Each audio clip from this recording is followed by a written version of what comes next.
Kay salamat sa Ginoo kag amen.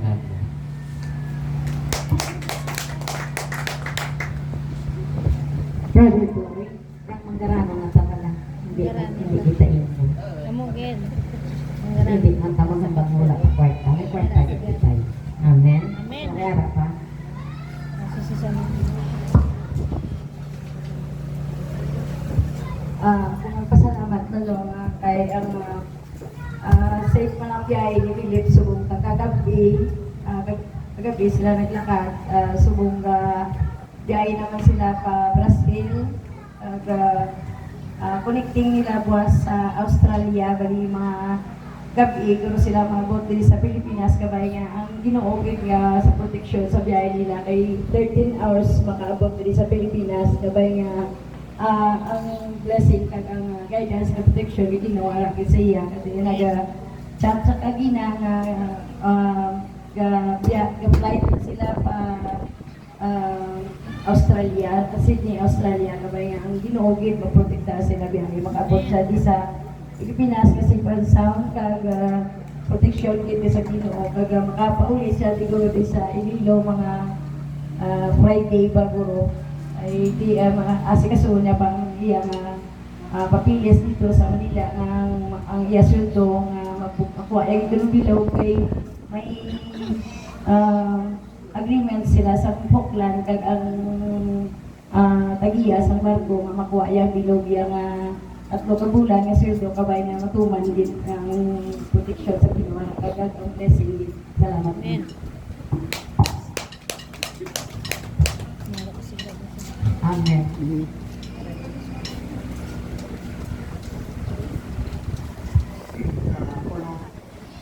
Pasalamat ko sa Ginoo. Ako kay nagpanagmotori ako sa akin na TV, dito. Imbes na magdabaan ng kinimano sa normal, kataas pa, imbes na 149, naging 172. Pero wala po siya pagpasok sa Ginoo kasi may ginabawal ko man ako. Kung kumainag naman ako, pag kasunod ako ng Ginoo, ay abon kita nyo, bisa pag ako ginadisiplina ko, pero wala ko sa pagpasok. Ano nang sa pagkalawas? Yes na, yes. May nakailan na kita eh. Yes, time mo yes. Pero kung pakihan ko kita ka Ginoo, parang ko naman pagkatuan ni Budina ko eh. Salamat kay nakakilala ka sa Ginoo.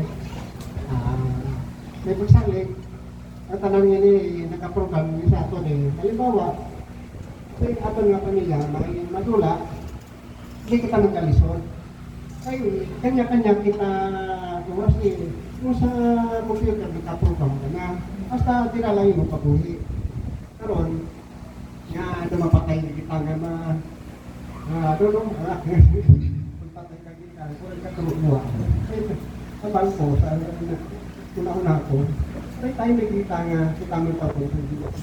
Kaya importante lang sa akin kay Siyempre, una-una, nakilala natin ang Diyos, sure na kita.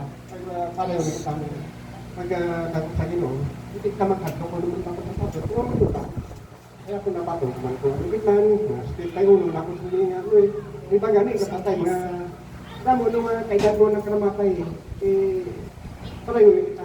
Salamat sa Ginoo nga sa panahon, hindi pa kita sa kalbaw ko kalimutan na kagabi. Kaya hindi na kami kalipat sa iya. Kaya kinabalik sa iya ang pagsalit ko. Salamat. Amen. Amen. So, pila ka nga nag-grad? 71. Gusto sa 71 mo. So, grabe na napaaman sa Ginoo.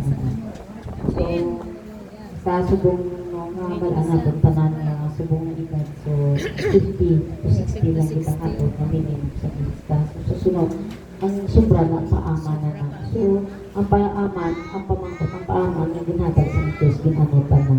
So, pasalamatan tayo, dahil sa amusina, na-enjoy nato ang kabuhi na ginhatag sa Diyos sa ato. Hindi kay sa kalibutan, no? Kundi in-enjoy ta, upodera ang Diyos. No? Upodera ang mga kauturan ta, nga nag-aalagad, upodera ang ato ng pamilya, nga may pagpalangga.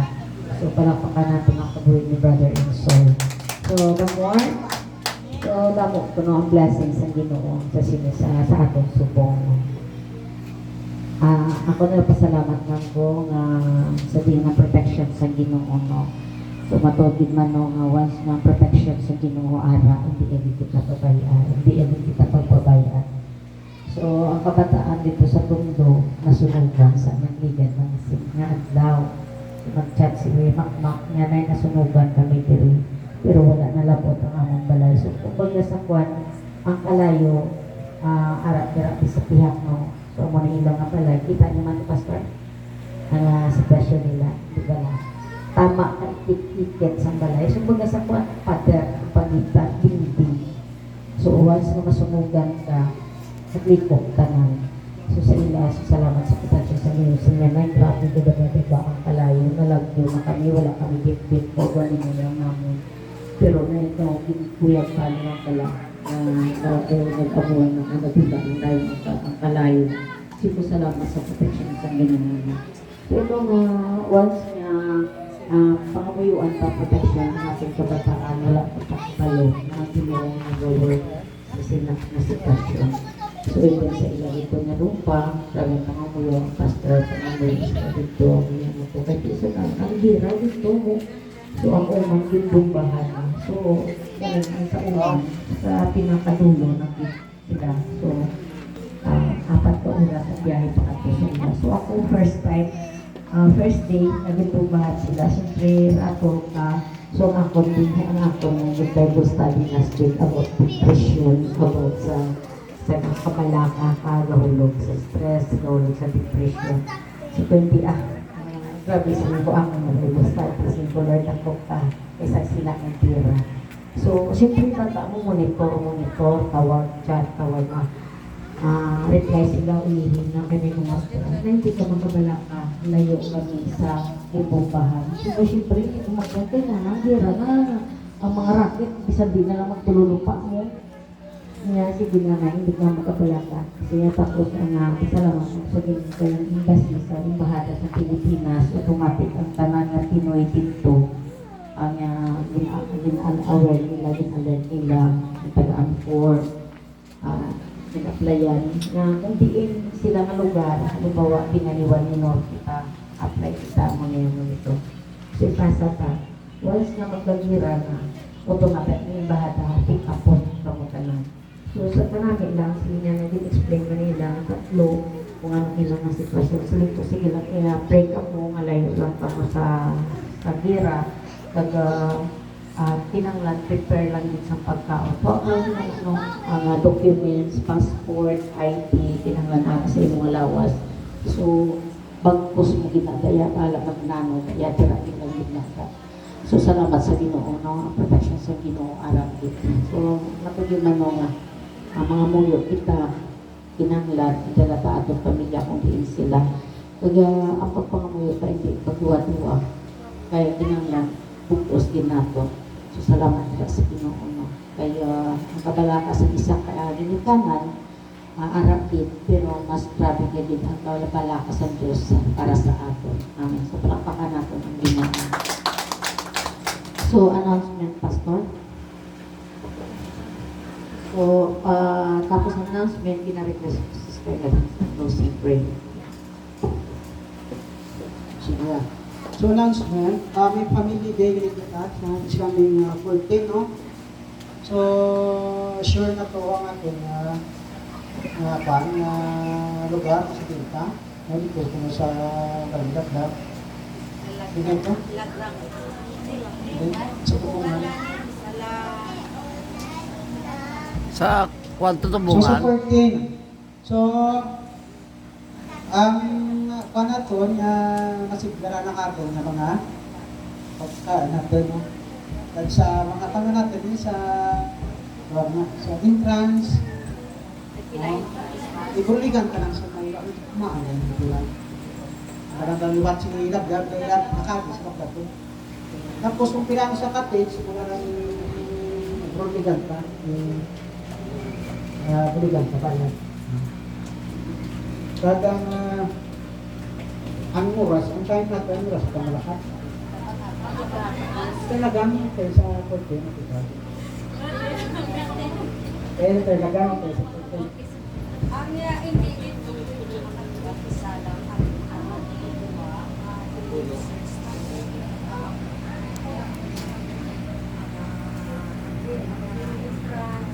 Si Naknak, nalakat ko siya. ay para aware ka para makaprepare ka Ano oras ka sa pagkakas na Aga pa eh. Plano pa para ano, para hindi gawain wala. mga 6 siguro. Oh, eh. nasa 6 kaya? Diyan ka nga. Ano gani? Ano gani nga na dito Riverside no? Riverside to tubungan kakanto na ko da. Sa Riverside da. Sige ah. So ang ano ang gusto mo kung paano na kwenta mo siya mo para may makaprepare sa tabla ang ano sarak yan. At Ay, yung sigol. kampo, inland ay resort. Ha? Yung kampo. Yung kampo yung lagos. Yeah. Sa GC lang yung natin. Kaya iwan ka dito. Subok na ni closing prayer ta. Mamitin na ta para mabalala.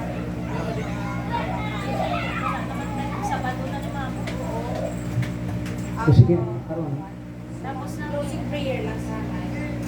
Pwede may kumahaw kung ang prayer mo. Kasi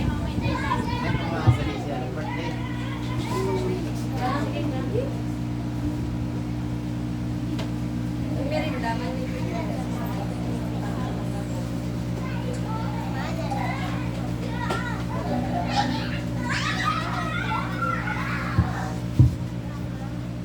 Okay, so before kita mag-close ang ating prayer, may i-share lang ako nga verse sa may Romans 14. Sa may Romans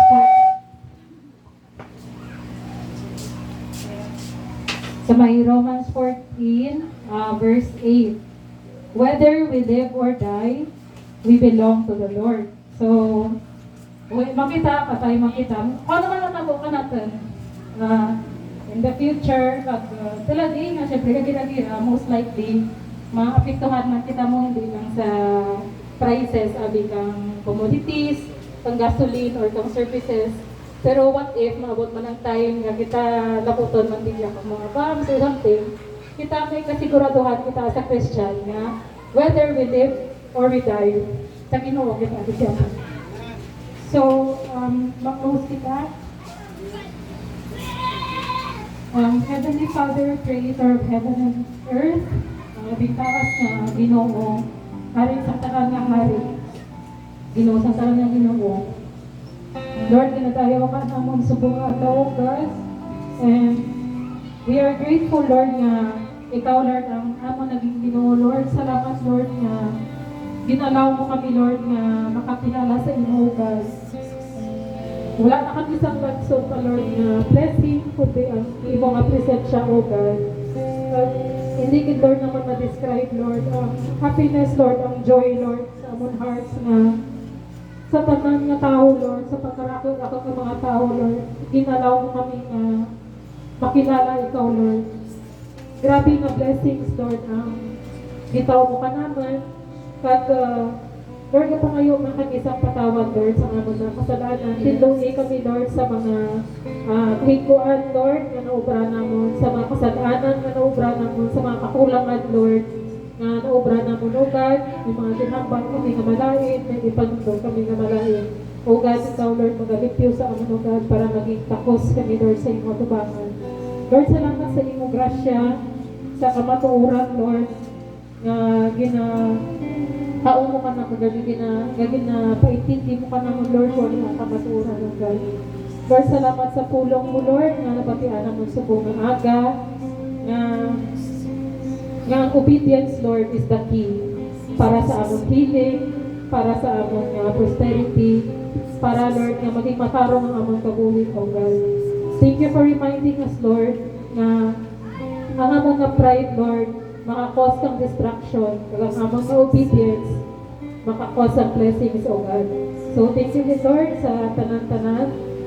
Ginatayaw ka namon, Lord, kagabay pa, Lord, nga we will continue to be faithful, Lord, until nga mag-abot ikaw, O God, or until, the time na kuhaon mo na kami, O God.